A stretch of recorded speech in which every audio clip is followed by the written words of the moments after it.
Fala, galera, bem-vindos a mais um The Bigs Podcast.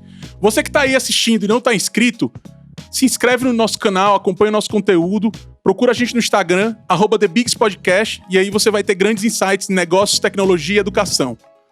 Fala, galera, eu sou o Grandão, aqui comigo o Davizão, e com hoje ele que trabalhou por 10 anos no grupo Coco Bambu, já desde 2016 fundou a Trílogo, uma empresa aí que a gente vai conversar bastante hoje no mundo da manutenção e controle patrimonial.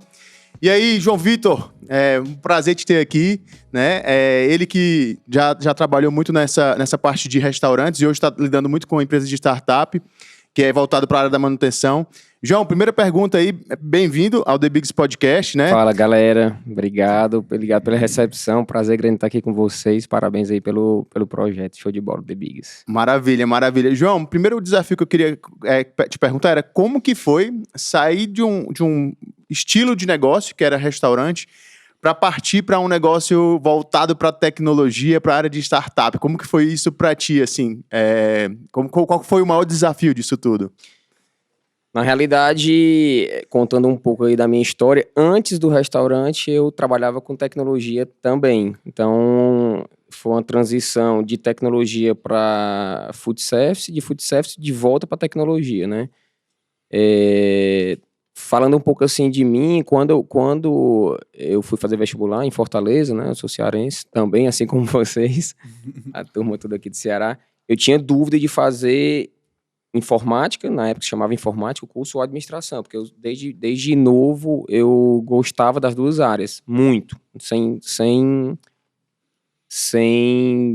conseguir nem desequilibrar, era muito equilibrado a minha vontade de ou ser um analista de sistemas, isso eu tô falando de quando eu tinha 10 anos de idade ainda, ou ser um empreendedor. Aí quando eu fui fazer vestibular, eu decidi por administração, por conselhos de amigos dos meus pais e tudo mais, fiz teste vocacional também, mas tecnologia sempre teve no sangue também, não só software como hardware, quando criança eu gostava muito e tal. E aí eu comecei com tecnologia na Fortes, que é uma empresa que é super parceira, foi uma escola para mim. Eu costumo dizer que eu tive 3 escolas, vou explicar um pouco mais isso na frente, assim, a graduação, né, assim, como é que foi em termos de empresas. Mas o começo da minha trajetória na Fortes uniu o tema tecnologia com o tema administração ao mesmo tempo lá, porque eu entrei para cuidar, eu era suporte até de um software de gestão administrativa, que fazia gestão de faturamento, contas a pagar, conciliação bancária e tal. Então, naquele momento ali, houve uma combinação, para mim, explosiva, que me fez, com 18 anos, começar a dar muito certo. E aí, depois veio o restaurante, depois de uns 3 anos na Fortes, aproximadamente, surgiu o convite de ir pro Coco Bambu. Passei uma temporada lá, houve um baque, sim, do ponto de vista de rotina de trabalho, que eu posso contar mais na frente, e aí de lá surgiu a Trílogo. Então é mais ou menos essa transição, é tecnologia, restaurante e tecnologia de volta agora. Será que vai voltar depois para restaurante? Quem sabe, eu gosto muito, assim, apesar de saber que cozinhar é uma área que eu curto, o back-office, assim, acho desafiador, entendeu? O controle de estoque em restaurante, por exemplo, é um negócio fora do comum, assim, pra você conseguir controlar um estoque de arroz, por exemplo. Entendi. Por causa da ficha técnica, da mão de cada cozinheiro, né? Tem muitos caminhos que o insumo pode ter dentro de um restaurante. Estrago, roubo, sei lá, se for, por exemplo, um produto congelado, você recebe congelado, é quando você vai beneficiar, ele perde gelo, como é que você controla isso? Eu acho massa controlar. E a maior parte das pessoas odeiam, né? Eu, como sou muito pisca, assim, né? Sou muito metódico em algumas coisas, eu adoro. Acho desafiador. Caramba, massa. Mas o resumo da história é essa, aí depois eu dou mais detalhes aí no caminho. Cara, me diz uma coisa. Eu acho que o Grandão, na hora de abrir, ele não disse que você é CEO da Trílogo, né?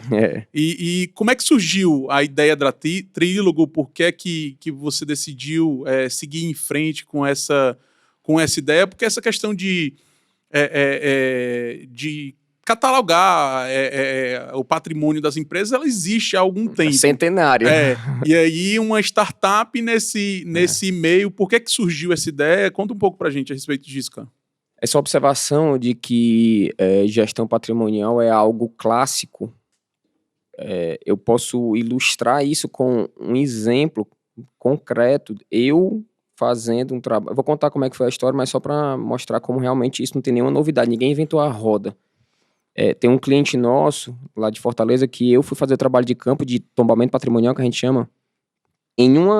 Digamos, se tivesse uma TV lá, no caso era uma balança da Toledo, balança de pesar produtos em um supermercado. Tinham 4 placas coladas e eu tava indo colar a 5ª. Ou seja, eles já tinham tentado controlar 4 vezes e não tinham conseguido, entendeu? Então eu era a 5ª tentativa e aí deu certo, graças a Deus eles ficaram com a gente e tudo.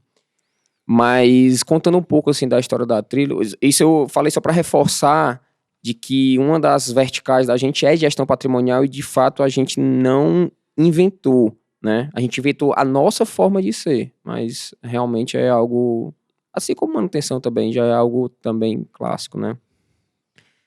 Mas assim, falando um pouco de como começou, e aí vai ficar mais claro o porquê, talvez, de a gente estar se diferenciando no mercado, está sendo bem aceito nacionalmente, até que não era uma expectativa minha, eu tinha realmente expectativa baixa em relação lá no começo, em relação à empresa, mas eu acho que a forma que a gente concebeu o negócio foi diferente do que o Brasil tinha naquela época, e até mundialmente falando, eu acho que a gente não perde muito em produto e em conceito.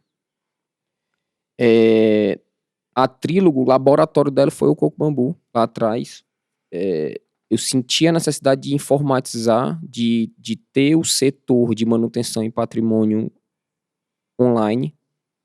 Não é nem informatizado, era online. Só que nós estamos falando de 10 anos atrás, foi em meados de 2012, quando eu senti essa necessidade. Eu tinha necessidade de informatizar outros setores que deu certo, e não precisava ser online, que era a área de compras, almoxarifado e finanças. Eu consegui resolver com o software da Fortes, inclusive, que não era um software de longo prazo, era algo só para resolver a minha dor momentaneamente ali, porque a gente não tinha muita informação.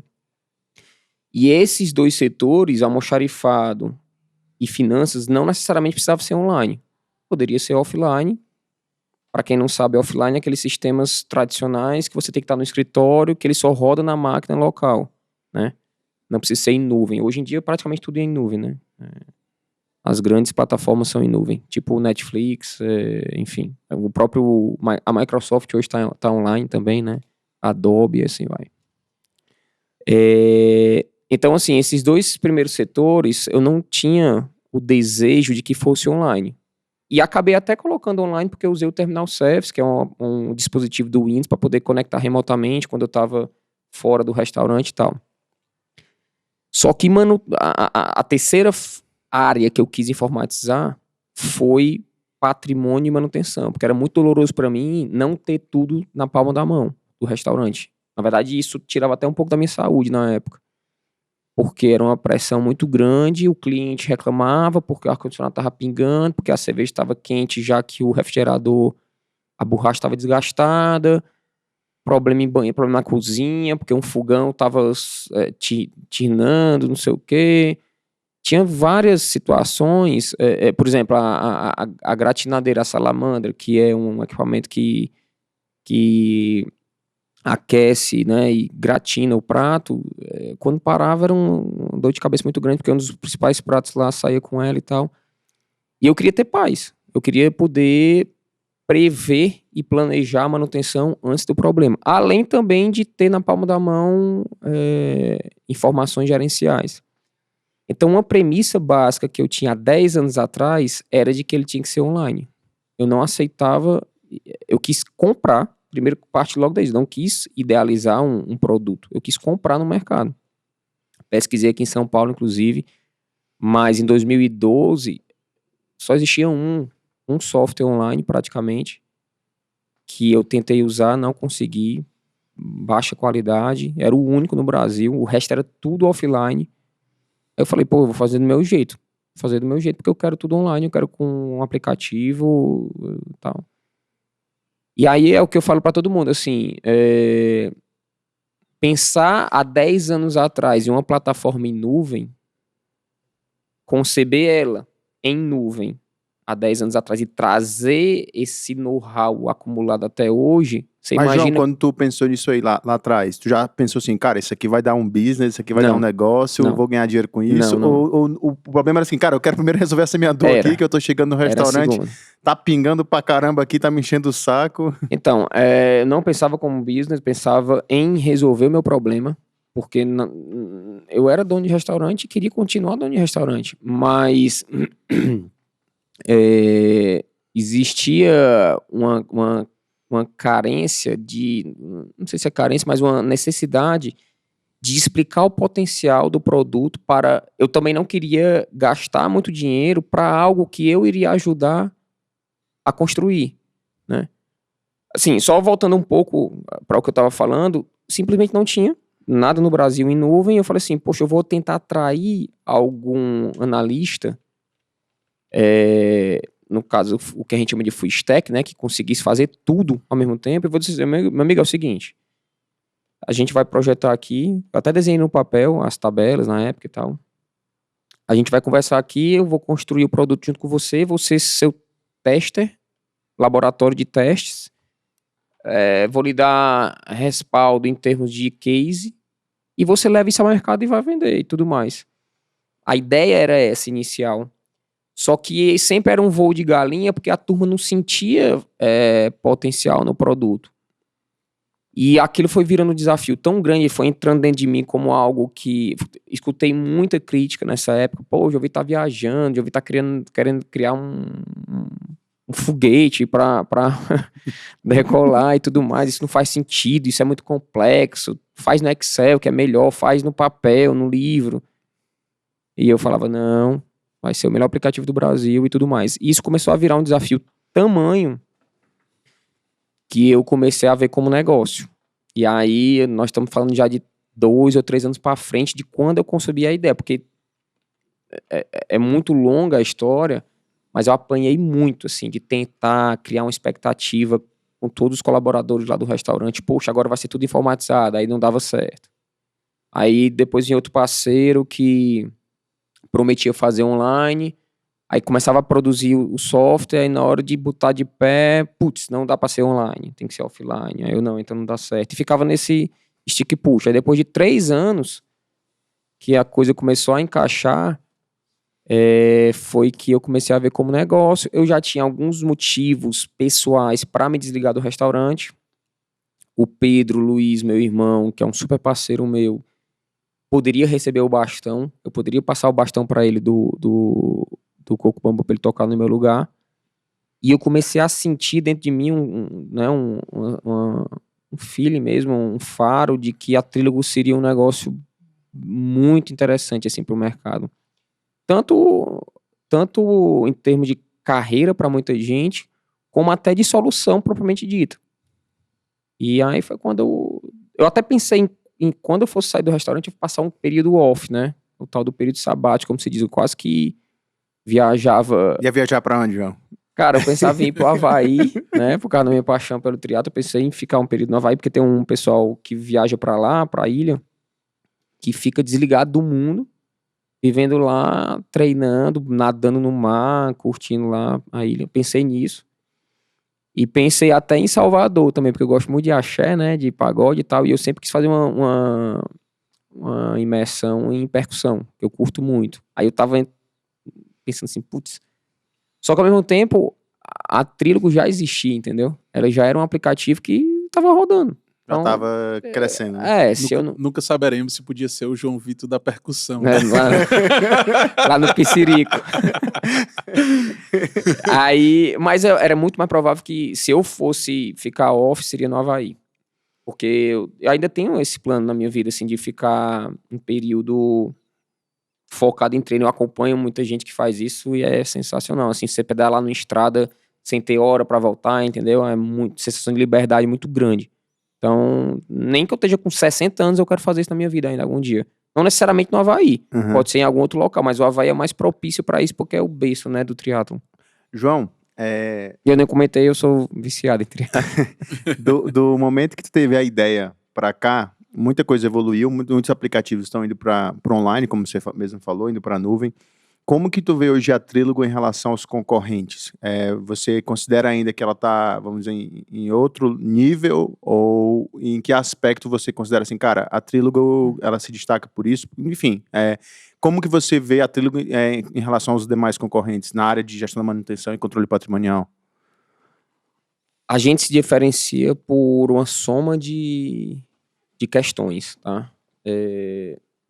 Eu diria que primeiramente por causa de produto, porque a forma que foi pensado, como eu estava dizendo, a bagagem que ele tem de anos para trás até hoje, somado com a qualidade de produto que o nosso CTO Hugo, né, nosso parceirão lá, conseguiu injetar na plataforma, eu acho que isso já diferencia a gente de 90% do mercado. Construir a qualidade de produto, né? Construir a forma que a gente tem hoje não é trivial. Então eu diria que a primeira coisa que diferencia a gente realmente é produto, né? Eu costumo brincar que se fizer um teste cego, igual que se faz com vinho, se você entregar a Trílogo na mão de um expert em tecnologia e falar assim, olha, onde você acha que essa plataforma foi produzida? Eu não duvido que fale Vale do Silício, Israel, sei lá, Finlândia, Europa e tal, porque a pessoa fala isso. Não, e na verdade está sendo produzido lá no Ceará, o que é mais motivo de orgulho para a gente, porque nós não somos uma empresa super capitalizada, uma empresa internacional, e a gente tem uma qualidade de produto, uma experiência de usuário que não perde para grandes players como a Google, como o WhatsApp e por aí vai. Quem usa sabe do que eu estou dizendo. Então, primeira coisa seria isso. Segunda questão, acho que realmente a qualidade das pessoas que estão na Trílogo hoje, né? A gente consegue montar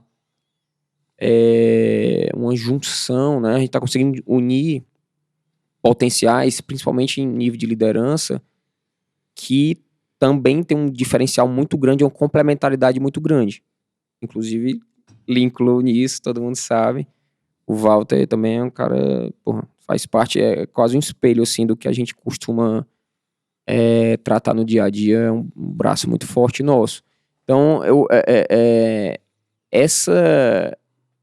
E assim, na verdade, dos nossos líderes, nós temos aí 4 ou 5 pessoas de board, que eu costumo dizer também que é 6 por meia dúzia. Ou seja, se pegar a pessoa A e colocar para fazer gestão financeira, ela vai fazer. Aí você pega o que estava na finanças, manda para o comercial, vai fazer também. Todo mundo tem multipotencial. Todo mundo não. Essas pessoas nossas de liderança têm potenciais para jogar o jogo como se fosse um lateral direito, daqui a pouco tá no gol, daqui a pouco tá no ataque, sem perder qualidade de trabalho, pelos potenciais acumulados que tem. Então eu diria que isso faz com que a empresa se diferencie também, porque tem muito potencial acumulado e know-how acumulado nas nossas cabeças, né? E por fim, eu acho que o direcionamento da gente é diferente, a arquitetura que a gente está construindo, a forma que a gente faz sem muito oba-oba, né? Porque startup hoje em dia tem muito oba-oba, muito vamos pra cá, porque tá todo mundo indo pra cá, puxa, agora vamos pra cá, e o negócio do pivotar e tal. A gente não, a gente construiu um produto mirando no mercado, não muito mirando em receber investimento, nem muito mirando em marketing, a gente mirou no mercado e, poxa, ele faz sentido. Se ele era uma carência que eu tinha percebido lá atrás, que não existia quem me satisfizesse, né, na época, somado com alguns exemplos aí no começo da nossa história de clientes enormes que falaram assim, a gente quer a Trílogo aqui. Isso começou a mostrar assim, pô, o mercado tá puxando. E aí a gente foi sempre olhando isso sem jogar o jogo do que hoje é comum, né, em tecnologia de crescimento de alavanca e tal. Agora que a gente está pensando nisso, porque a gente já está maduro, né? A gente não poderia pensar nisso quando a empresa começou em 2016, 2017, seria uma temeridade. Já agora é o inverso. Cada tempo que passa, mais rápido a gente tem que ir, porque a gente já tem back-office forte e já tem produto muito forte que acompanha um crescimento. Então, acho que o resumo nosso de diferenciação é esse. E é um conjunto, né? Assim, é uma soma de situações que constroem isso. Então, tu acha que hoje o principal desafio da Trílogo não é mais se estabelecer com um sistema robusto, com um time sólido, e sim Escala. divulgar e pegar a escala, fazer Escala. um marketing bem feito e continuar crescendo? Não é também marketing, tá, Davizão? É escala e efeito de rede. O nosso desafio hoje é chegar num grau de escala guardado as devidas proporções, mas assim, parecido com a viralização que o WhatsApp criou, por exemplo. Só que a gente não é B2C, a gente é B2B, a gente é back-office também, é controle, que o WhatsApp não é, tudo mais, mas assim, a gente tá pensando como... Então, na verdade, o WhatsApp também não se encaixa muito como exemplo, no sentido de modelo de negócio. Ele é até gratuito, né? Tá gratuito hoje e tudo mais.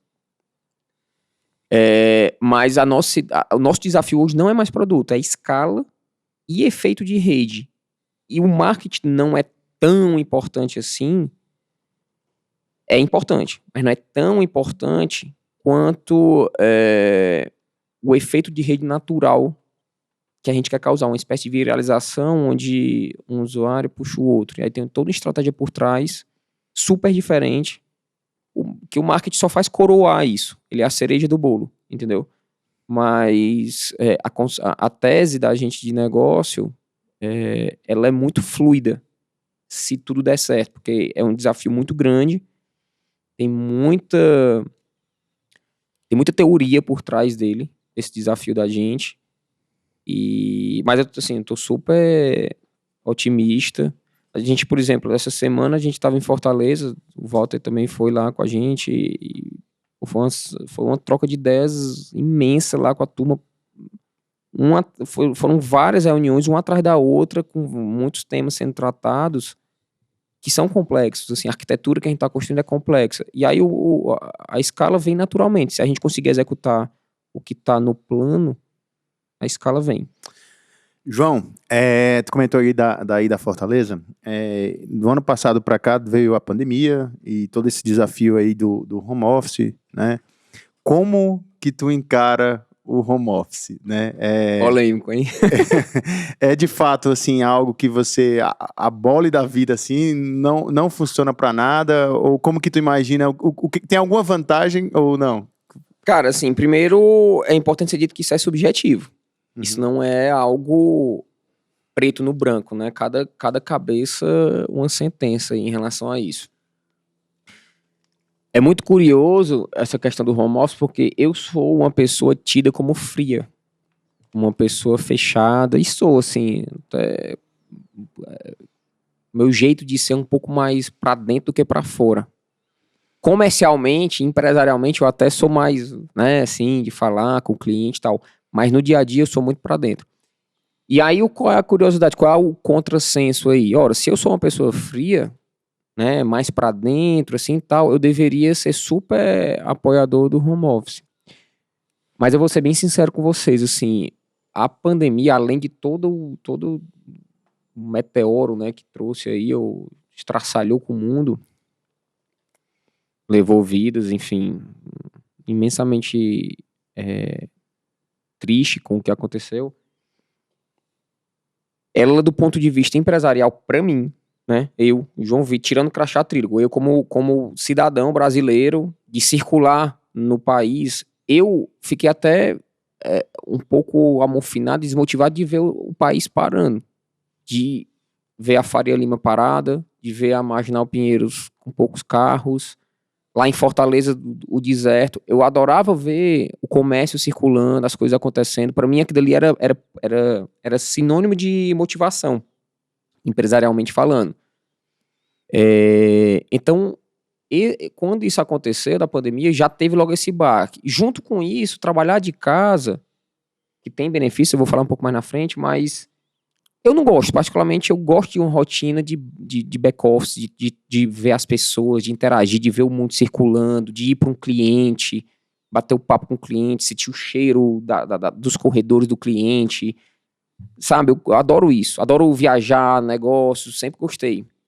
No momento que você fica enclausurado, isso acaba saindo um pouco, né, assim, do padrão do que você costumava ver, mas você tem que saber, obviamente, se adequar. Operacionalmente, a gente não teve qualquer desafio na Trílogo de se adequar ao mundo online, porque nós já éramos online. Tudo nosso é em nuvem, a gente não tem um arquivo armazenado na máquina de ninguém, tudo o nosso produto é em nuvem, então utilizar Google Meet, Discord, sei lá o que, mas tiramos de letra. Do ponto de vista de motivação, eu confesso que eu não gosto de acordar e de casa tratar de assuntos que eu poderia estar no escritório, debatendo com a turma, conversando, interagindo e tal. Longe disso, eu prefiro estar no escritório todos os dias da semana, se possível for. Agora, que tem benefício? Claro que tem, ainda mais pra gente que quer escalar. Lógico que tem benefício. Você fazer reuniões, apresentações comerciais, reuniões um caráter mais simples, à distância e tal, é super benéfico para quem está de home office e até mesmo pela limitação física, né, assim, do espaço estrutural que a gente tem lá em Fortaleza, nosso escritório, né, que permite a gente até crescer mais. Então, benefício existe, isso é inegável. Mas, quando você pensa em uma reunião um pouco mais complexa, eu não consigo muito lidar com reuniões complexas online, porque eu gosto de estar pessoalmente, eu gosto de apresentar, desenhar, gesticular. A imersão é muito mais firme, eu acho, no presencial. Isso eu estou falando internamente. Externamente, idem, com clientes nossos. Quando a gente vai falar de uma implantação um pouco mais complexa, de uma operação de um cliente que é muito capilarizado, que tem muitos processos, que tem muita gente envolvida, poxa, é muito melhor você juntar a turma numa sala e debater e construir junto, você sente ali se o cara tá concentrado ou não e tal. Isso é o que eu penso. Agora, a Trílogo, ela tem realmente que conseguir, sim, estar alinhada com a tendência que é o home office, né? Antes eu pensava assim, poxa, que legal se a gente pudesse estar todo mundo na Treehouse, todo mundo trocando ideia, conversando, debatendo todos os squads, todos os times da gente, o X com o back, com o front, tá? Mas depois eu comecei a pensar que, por exemplo, falando um pouco do dev, a nossa área de implementação, né, a nossa área de produto, eu até vi um vídeo não lembro de onde foi, e isso começou a me lembrar da época até da Fortes também. O dev, ele tende a ser uma área meio que blindada do ponto de vista de concentração, porque se ele estiver no dia a dia, o suporte, o cliente está com uma dúvida, ei, vai ali falar com Vai ficar sendo toda hora acionado, né? Ei, mas tira uma dúvida aqui. Exatamente, então o dev estar concentrado é muito importante. Né? Por isso que os indianos são grandes desenvolvedores, né? Por causa do poder de concentração deles também. E eu comecei a fazer, de que adianta a pessoa, o time de desenvolvimento estar todo junto na Treehouse, lá em Fortaleza, se eles não podem ser incomodados? Dá quase, assim, é melhor estarem de home office, porque estão ali ilhados, né? E virtualmente podem ser incomodados, só que virtualmente você consegue blindar. Presencialmente, às vezes não, porque a empresa é aberta, né? É um vão aberto. Então, se alguém do comercial está com uma dúvida sobre como é que é uma funcionalidade, vai chegar lá para o analista e vai cutucar ele, como se diz, o cara tá lá codando, tá entendendo? Então, eu comecei a rever isso em relação ao time de desenvolvimento. Porque todo o resto da operação, por exemplo, a área comercial, poxa, que massa ter uma área comercial, todo mundo junto, trabalhando, olhando as metas dos KPIs piscando em tela, trocando ideia, falando, poxa, apresentei para um cliente, foi assim, tirando uma dúvida. É outro nível do que tá todo mundo em casa, sabe, assim, e o Hub, que era outra operação muito forte nossa também, voltando pro começo, isso é subjetivo, né? Então, é a forma que eu penso e não necessariamente a Trílogo pensa, tá? Eu como pessoa, gosto de ver a empresa pulsando, a empresa viva. Eu gosto de poder investir na estrutura, por exemplo, arquitetônica da empresa lá em Fortaleza. Por exemplo, eu quero colocar painel solar lá para poder ter energia, digamos, à vontade. Inclusive é uma área que o Davizão domina. E eu tô com o pé no freio porque a conta de energia não justifica hoje, já que não está sendo usado o prédio. Então eu não vou colocar painel solar e continuo lá. Assim como outros investimentos que a gente quer fazer. Para que eu vou fazer investimento, por exemplo? Eu quero colocar, sei lá, uma sala de jogos. Estou chutando aqui.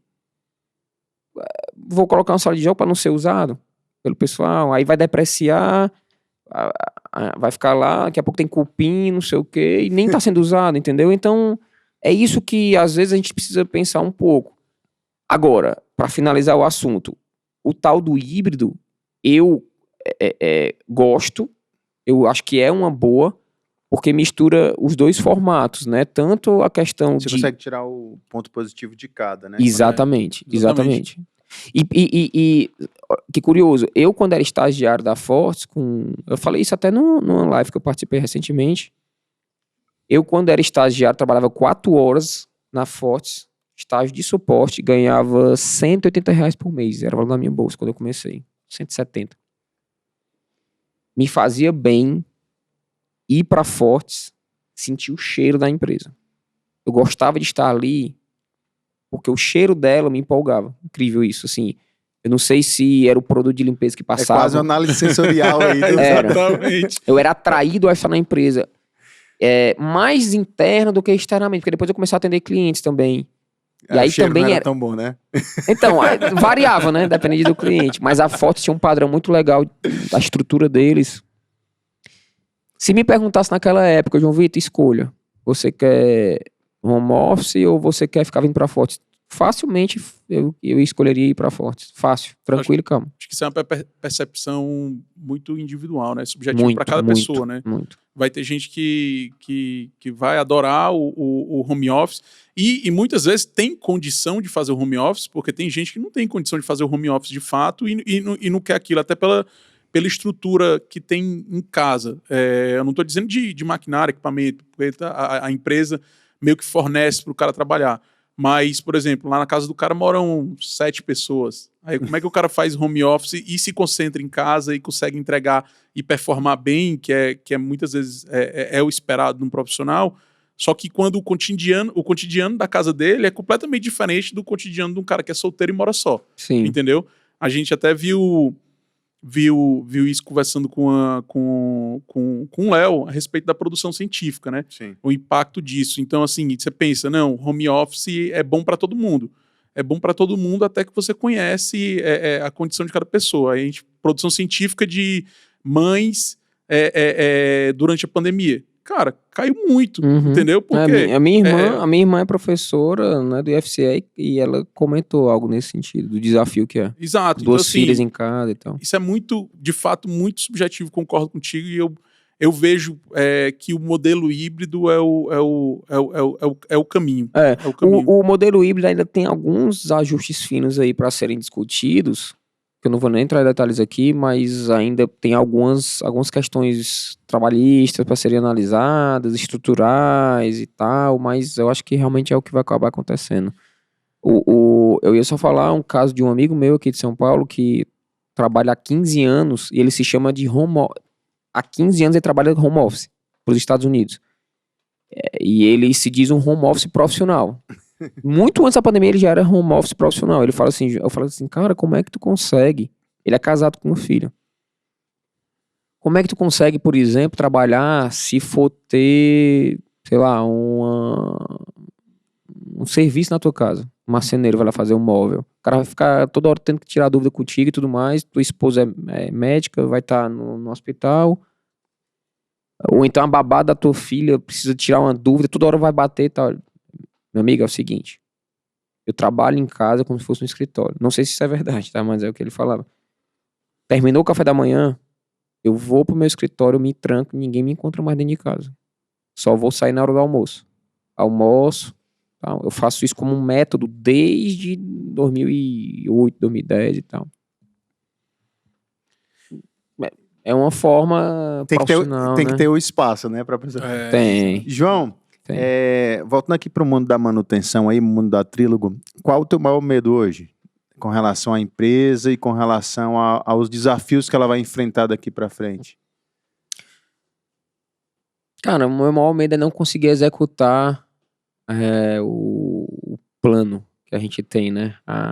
O desafio que vem pela frente. Esse é o meu maior medo, porque de resto, acho que a gente está muito bem posto no mercado, entendeu? Bem sedimentado, assim, ó.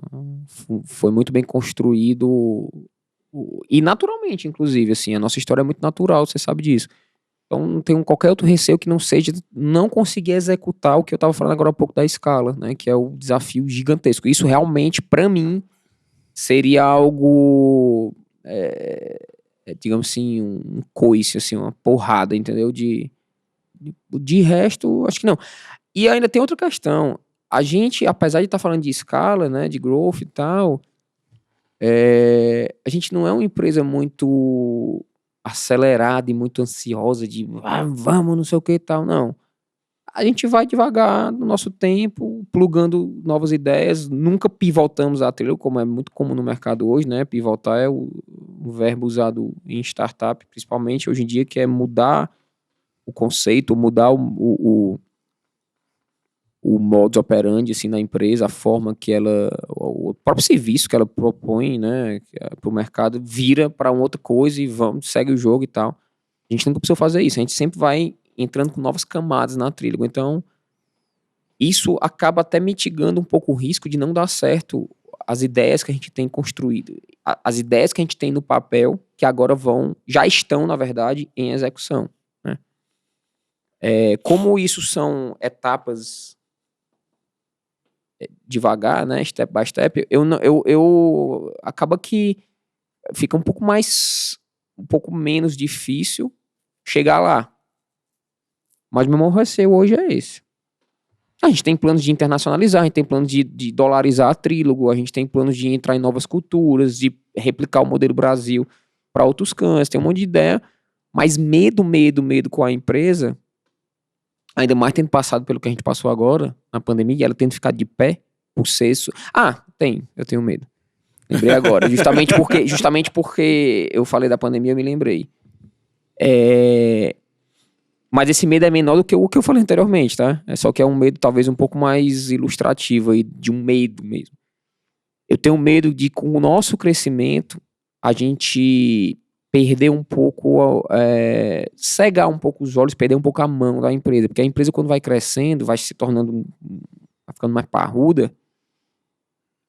Existem casos de perder um pouco o bom senso, né, do negócio em si. Pô, ganhamos na vida, agora vamos lá, tal.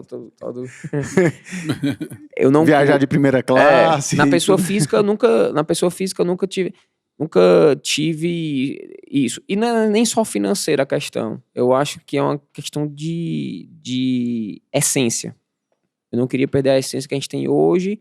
Nós não somos uma empresa mais pequena, também não somos uma empresa grande, né? Estamos ali médiazinha e tal, evoluindo, temos alguma notoriedade já a nível nacional.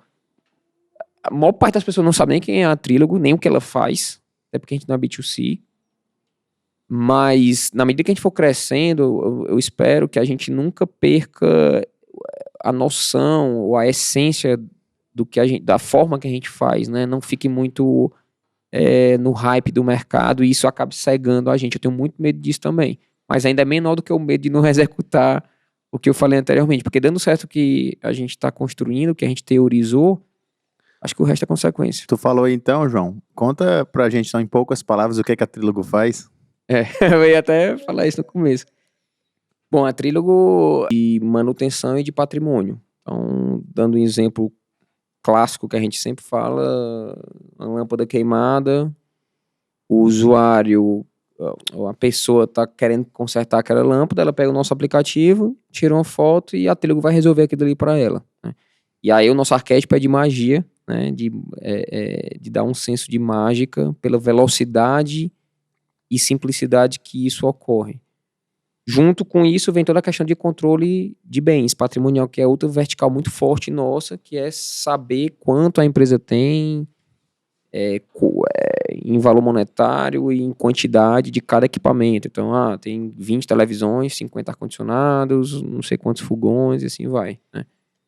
Tem esse duplo, e aí se cruza uma informação com a outra, porque se eu consertei um ar-condicionado, eu tenho todo o histórico dele, quantas vezes ele quebrou, quanto eu já tive de custo, qual é a vida útil, se vale a pena trocar por outro, não sei o que, garantia, tá tudo interligado. Mas basicamente o aplicativo faz essas duas frentes. E agora a gente está com a vertical também voltada para prestador de serviço, que é a ótica inversa, né? Os prestadores podem, através da Trílogo, controlar os seus técnicos em campo. Ou seja, hoje eu tenho que consertar a lâmpada do fulano no endereço tal. À tarde eu tenho que estar consertando um sofá de uma empresa tal. Enfim, até dei 2 exemplos misturados, elétrica com sofá, não tem nada a ver, né?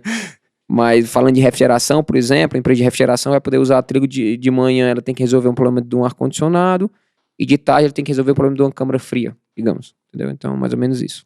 Endereço diferente, a gente vai roteirizar e tal. Essa parte de depreciação também controla, por exemplo, eu sei qual é a vida útil daquele produto, o preço dele inicial é esse.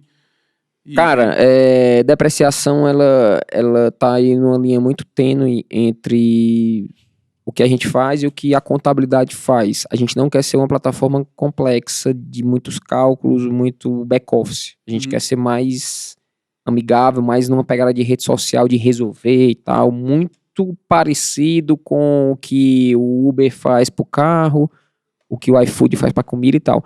Então, quando você fala de depreciação, depreciação tem fórmula, tem imposto, tem não sei o que, tem um monte de coisa. E aí a gente, apesar de querer atender, a gente começa a fazer de uma forma que, olha, o ativo, o bem, a gente tem a informação de quando ele foi comprado de uma forma bem amigável. Mas a depreciação você vai calcular no seu ERP aqui de lado e tudo mais. A gente já quis fazer até, mas decidimos por não, no produto atual Trílogo, não ter depreciação ainda por questão de simplicidade, entendeu? Porque se a gente for plugar, for implementar tudo o que envolve back-office, nós vamos virar um ERP. E a gente pode perder a essência de simplicidade que a gente tem de resolver as coisas rápidas, né, e tal. Então, existe um estudo para a gente ter depreciação em um formato diferente, extra Trílogo, mas o que a Trílogo tem é a informação para gerar depreciação. Depreciação a gente meio que delega para um software paralelo. E para quem não sabe o que é depreciação, pessoal, depreciação é meio que você controlar a queda do valor do bem ano a ano. Então, você comprou um bem por 10 mil reais, no outro ano ele está valendo 2.500, daqui a pouco 7 mil reais, 6 mil, até um certo piso aí que acaba afetando assim, o valor da empresa, e aí tem redução de tributo, né? A empresa tem benefício e tal. João, conta pra gente aí alguma história aí que aconteceu na Trílogo, assim, que você acha que é importante ilustrar em algum momento, por exemplo, que quando você falou que, cara, foi esse cenário que aconteceu que a Trílogo eu sabia que ia dar certo. Assim, histórias inusitadas. Histórias inusitadas. Eu pensei que ia ser uma pergunta aleatória, mas já tá bem direcionada, eu sei qual é. Porque já me perguntaram, às vezes, histórias abertas, assim, tipo assim, conta a história mais legal, aí eu... Mas tem também, se precisar. Cara, falando diretamente sobre o momento que caiu a ficha, né? Caiu a ficha. Quando a gente estava lá em Fortaleza, eu ainda tinha dúvidas internamente e eu não externalizava isso nem para meu ciclo de relacionamento e nem para parentes, amigos e até colaboradores. Mas eu tinha um medo. Falou aí uma coisa, João, que a gente falou aqui com a Carol, né? Ela falou um pouco sobre isso, que muitas vezes os planos dela, ela não compartilhava realmente também com... E os medos, né? E os medos, né? E aí isso é um pouco também que a gente vê comentando aí. A diferença do medo, até você perguntou anteriormente sobre o medo, eu sou uma pessoa muito segura. Eu tenho uma segurança tão grande dentro de mim, pessoa física, falando assim, que até, de certa forma, assusta e pode causar até um pouco de sentimento de arrogância, de que eu sou arrogante e tal, mas é porque eu tenho um pé no chão muito firme, entendeu? Por tudo que eu construí. Eu tenho 36 anos hoje, mas pra mim eu vivi 70 já, em termos empresariais. Já levei muita porrada, já aprendi muito. Inclusive, eu citei as 3 escolas, já pegando o gancho aqui. Por que eu tive 3 escolas na minha vida? Eu costumo dizer que eu tive o ensino fundamental, o ensino médio e a universidade. Empresarialmente, o meu ensino fundamental foi a Fortes, o meu ensino médio foi o Coco Bambu, e a universidade está sendo a Trílogo. Por que disso? No ensino fundamental, que foi a Fortes, meu amigo, eu trabalhava, quando dava sexta-feira à noite, eu fechava meu celular, não atendia mais ninguém, voltava só na segunda-feira. Então, foi uma escola bem básica, eu diria assim, né? Porque, em termos de empreendedorismo, eu tô falando. Então, eu tinha meu momento, quando terminava o expediente, um abraço, naquela época não tinha WhatsApp também, acaba. Então, eu vivia, e mesmo que tivesse, eu acho que apesar de eu me entregar muito para a empresa, eu respeitaria o meu tempo pessoal, entendeu? Porque eu jogava bola na época, eu fazia minhas coisas e tal, estudava, então isso foi o meu ensino fundamental, a Fortes. O Coco Bambu foi o ensino médio, por quê? Porque eu empreendi, então já assim, foi um novo momento de vida, aprendi muito, foi uma escola também, porque eu aprendi muito, não tinha horário, era trabalhando direto, só que existia uma retaguarda ali, que eu entrei num barco que já estava navegando. Então já tinham sócios lá, que já tinham know-how acumulado. Então eu empreendi, mas com certa proteção por trás, né? Então foi uma escola também enorme, aprendi muita coisa ali dentro. Uma longa história, inclusive, hoje não tem nem como resumir. Mas eu digo que isso foi um ensino médio porque subiu um pouco a barra. Agora a Trílogo realmente está sendo uma universidade muito mais completa, o desafio muito mais completo, porque é empreender do zero mesmo. A empresa começou literalmente do zero, eu falei até pro meu pai na época, o papai, poxa, Vitor, você vai começar um negócio do zero, por que poderia ter algum outro caminho e tudo mais, de fazer algo já mais na frente, já que eu já tinha um know-how acumulado, já tinha, sei lá, uma certa, o pessoal já me conhecia e tudo mais. E eu falei, não, pai, eu queria começar do zero, sem padrinho, sem qualquer tipo de benefícios, para ver se a empresa fica em pé. Quero sentir o desafio do que é começar um negócio do zero, fazer a empresa se pagar, ver se os clientes aceitam o que ela está ofertando, pagar as contas dela tudo 100% correto, tributado, todo mundo, coisa mais linda, registrada e tudo mais, como é pra ser, como é nos Estados Unidos, como é na Europa. E eu quero ver se esse negócio dá certo. E deu. Então, continua sendo na universidade, porque agora a gente tá em outra fase, mas aí, pronto, vai embora em termos de leque, né, de desafio. Voltando pra sua pergunta, eu atravessei isso porque eu tinha dito que ia falar a respeito. Foi sobre, tu perguntou sobre um momento inusitado, né, que até me fugiu aqui agora.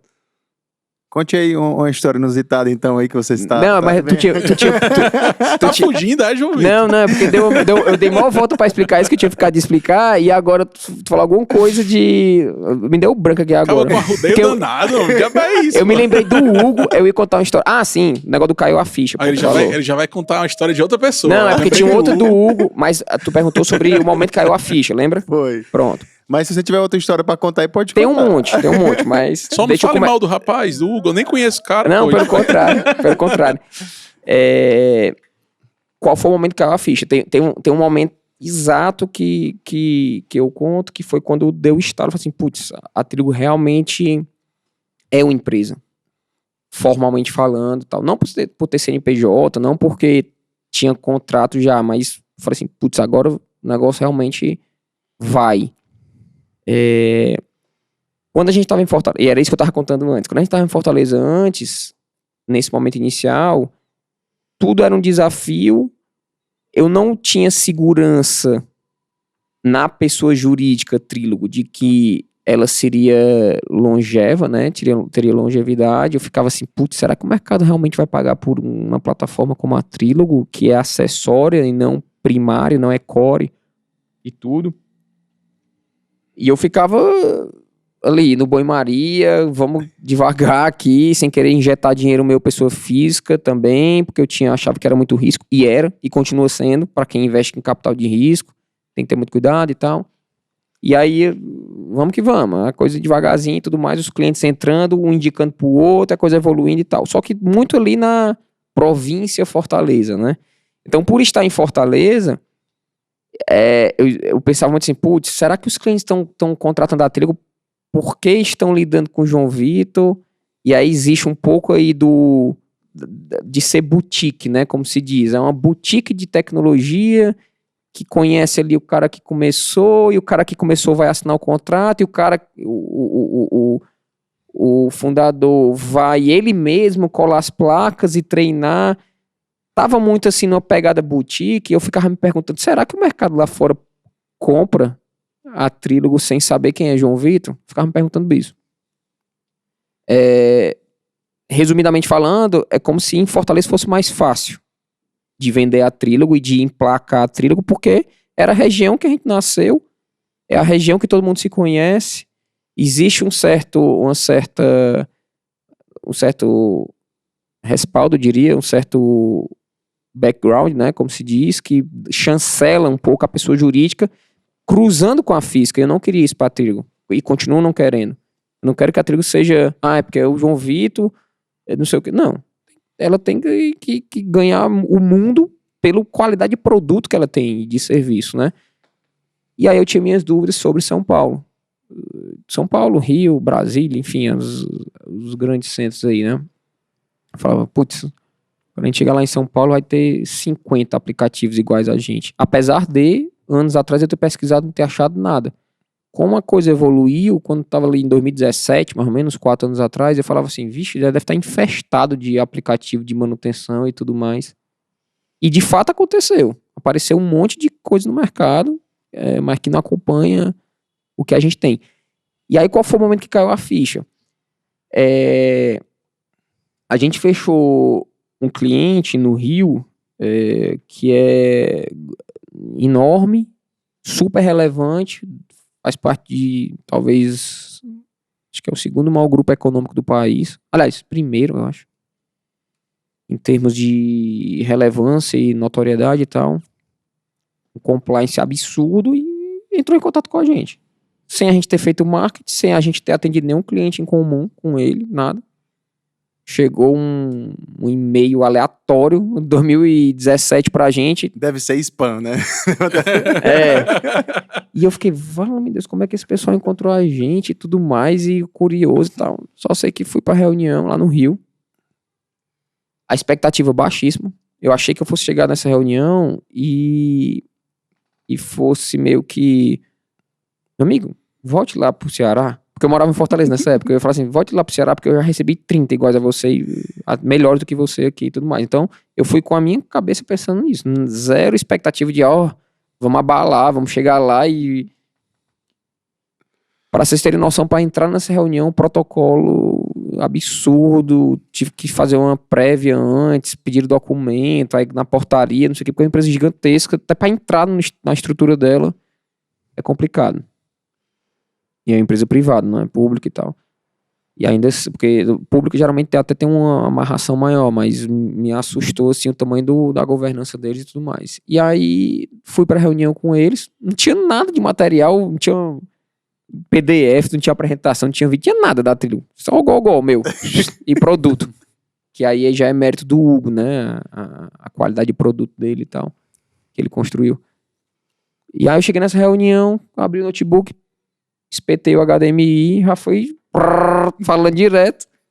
Zero folder, não tinha nem carta de visita e nada.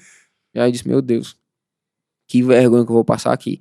Só que aí tem um pouco aí da assertividade, da forma que eu consigo passar confiança em falar da Trílogo e do produto Trílogo. Além de conhecer, hoje mesmo, bem menos, mas na época eu conheci ele 360. Não ficava dúvida nenhuma na reunião. E o cliente sentia que era ponta firme o negócio. E esse dito cliente, no meio da reunião, falou assim, meu irmão, é isso.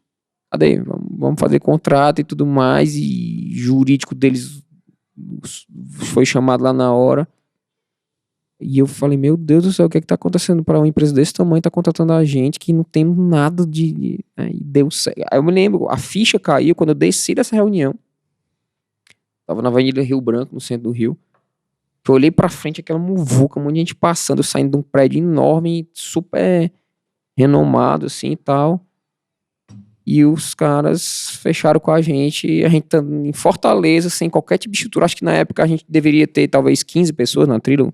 Hoje a gente tem 120, eu acho, mais ou menos. Ficamos por 10, né? Um pouco menos, mas... E a gente com 15 pessoas, uma empresa daquele tamanho, fechando com a gente. Falei, putz, o mercado não tem tecnologia igual a nossa. E a gente conseguiu fazer um produto bom e, ao mesmo tempo, com uma empresa enxuta, que é o caso do Instagram. O Instagram é muito conhecido por isso também. O Instagram conseguiu alavancar com a equipe super reduzida e estourou e tal. Naquela hora a ficha caiu pra mim. Eu falei, meu irmão, vai dar certo. O negócio vai vingar. E pronto, a partir daí, quando a gente entrou com eles, aí veio mais cliente forte. E aí eu comecei a perceber que São Paulo e Rio abraçou a gente e o resto é história. Maravilha. Legal. Estamos chegando no nosso final. João, queria te agradecer aí a presença aí. Eu sei que você tem outras inúmeras histórias aí para contar pra gente. A gente vai com certeza ter outros momentos aí para compartilhar essas histórias aqui no The Bigs. Show de bola. Quem sabe um episódio número 2 aí com o JB. João, cara, muito bom te ter aqui, né? Mostra muito aí como você acreditou aí no sonho aí realmente lá atrás e como veio construindo isso. Isso mostra muito a tua determinação, né? E compromisso aí em acreditar nesse sonho. Cara, dá visão? É isso aí, né, cara? Aqui não é o show da Xuxa, João Vitor. JV, manda um beijinho aí pra quem você quiser, cara. Eita, gente pra caramba, principalmente da Trílogo, né? Mas eu queria mandar uma mensagem de gratidão, na verdade, pra todo mundo que apoiou a gente, né? Toda a trajetória. E que me apoiou também desde a época do restaurante também, mas falando mais da Trílogo, que é hoje o nosso foco. Eu queria agradecer a todos os parentes que incentivaram, que acreditaram na ideia, que continuam acreditando, todos os amigos. O próprio Walter, foi um cara que, quando eu ainda tava teorizando a Trílogo, na época eu ainda tava no restaurante, ele chamava a atenção dele, e isso eu carreguei junto, né, assim, e sou muito grato a ele por ter também, por fazer parte, por debater no dia a dia, trocar ideia comigo, porque é muito importante. Toda a turma que tá na Trílogo, putz, só fera ali dentro, o pessoal muito bom. Então, todo o board da gente, toda a diretoria, a galera que tá com a gente, Manu, Pedro, o Hugo, né, que acho que o Hugo um dia deve bater um papo com vocês aqui também. Cara 10, todo o time de desenvolvimento, todo mundo que faz parte da Trílogo, acho que... Um abração aí, Hugo. Toda a galera é muito importante. Os clientes também, né, que de certa forma, apesar de a gente não ter contato direto, também, principalmente os mais antigos, a gente até, em Fortaleza agora, a gente teve com um cliente nosso que eu encontrei com ele e falei assim, putz, meu Vitor, dava pra ver como a Trílogo ia ser sucesso em 2017 foi quando a gente entrou e tal, e eu sou muito agradecido também, enfim, muito isso. E também agradecer o episódio agora do avião, né? Indo pra Fortaleza agora, eu até fiz uma publicação agradecendo ao piloto, acaba envolvendo manutenção também, porque não sei se tu soube, Davi, o avião entrou um pássaro na turbina, no motor, né? Aprendi muito sobre aviação, inclusive, depois do episódio, e pra mim aquilo ali foi um renascimento. Depois eu fui entender que é um pouco mais comum do que eu pensava, mas por ser incongruente eu fiquei morrendo de medo. E aí eu agradeci muito na saída ao piloto, conheci ele, parabenizei ele pelo procedimento e tudo mais, porque o avião teve que, na hora que ia decolar ele parou, entendeu, lá em Congonhas, então... E aí eu fiz uma publicação agradecendo a todo mundo de retaguarda que faz com que os aviões sejam confiáveis, porque eu poderia ter morrido naquele momento, eu e a Manu, que tava do meu lado, né? O coração vai a 1000, não sei, imaginar numa pista como Congonhas, que é curta, você parar em cima da hora de decolar, Ave Maria, é desesperador. E eu mandei um e-mail para a Latam dizendo da importância de todo mundo que está na retaguarda, que faz o checklist, que faz a máquina, o algoritmo, né, a tecnologia por trás do avião ser confiável do jeito que é. Porque se falha, poderia ser igual o outro acidente que teve, né? A gente estava na mesma posição, inclusive. Então, sou muito grato, aproveitar até o momento para reforçar meu agradecimento. Eu fiz uma publicação, mandei um e-mail, falei pessoalmente, porque quando a gente pousou, a galera que estava no voo bateu palma e tudo, porque a gente trocou de avião, teve que trocar de avião porque a turbina do avião que a gente estava explodiu lá, saiu até fogo. E depois o pessoal voltou pro natural. A galera chegou em Fortaleza, todo mundo no seu celular, tchau e tudo, só cumprimentando assim, como se nada tivesse acontecido. Eu disse, meu irmão, o pessoal nem pra, entendeu? Aí eu parei, agradeci a comandante Aires, não sei se ele vai assistir, inclusive o nome dele é Aires. Assim, pô, você nasceu pra isso. Seu nome é Aires. JV. Buenos Aires. E a coisa que ele tem com os nomes, né? Aí eu agradeci a ele, depois fiz uma publicação que gerou uma repercussão grande. Eu sou muito grato também e aí, grato a Deus também, porque eu já escapei de muita coisa no triatlo também, de coisas pedalando e, sei lá, ir na água e tudo mais. Ixi, é só agradecimento. Acho que... Legal. Mas é isso, pessoal. Obrigado também a vocês por esse papo show de bola. A conversa foi bem pocket, né? Foi bem compacta. Tem muita, assim, a extensão da conversa vai longe. Vai ser igual novela, vamos ter outros episódios. Doses homeopáticas, né? É isso aí. Manter o pessoal interessado. Na Casa de Papel. Galera, valeu, pessoal, é isso. Um abração. Show de bola. Obrigado, João Vitor. Galera, esse foi mais um The Bigs Podcast. Se você está acompanhando a gente, se inscreve no nosso canal, procura a gente nas redes sociais, @The Bigs Podcast. Eu sou o Davizão, esse aqui é o Grandão, e a gente teve o prazer de conversar com o JV em mais um episódio do The Bigs. Um abraço. Um abraço, galera.